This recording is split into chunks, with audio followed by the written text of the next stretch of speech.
U.S. manufacturers have gotten off to a slow start in 2016, and the strong dollar isn't helping.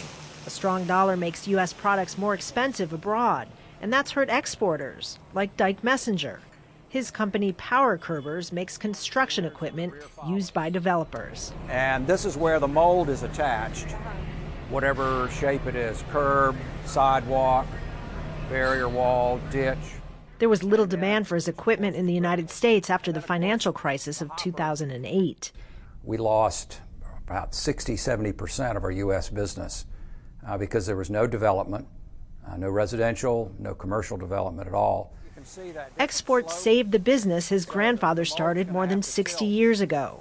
But now, like many manufacturers, his sales abroad are suffering. So while the U.S. economy has been expanding, Federal Reserve Chair Janet Yellen says there's reason to be cautious, particularly when it comes to raising interest rates.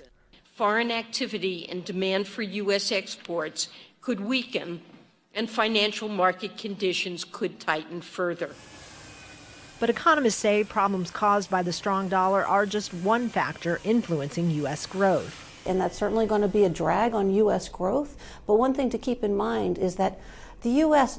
total activity, about 85% of that, maybe even close to 90%, is domestic driven. So yes, the strong dollar will hurt exports and hurt the economy, but not as much as you would think.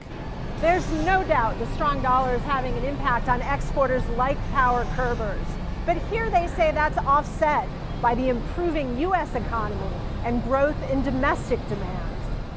A strong housing market and the allocation of federal funding to repair the nation's crumbling roads and bridges are expected to spur more private investment in products like Messengers.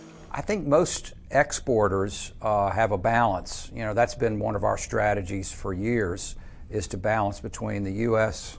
Demand and international demand.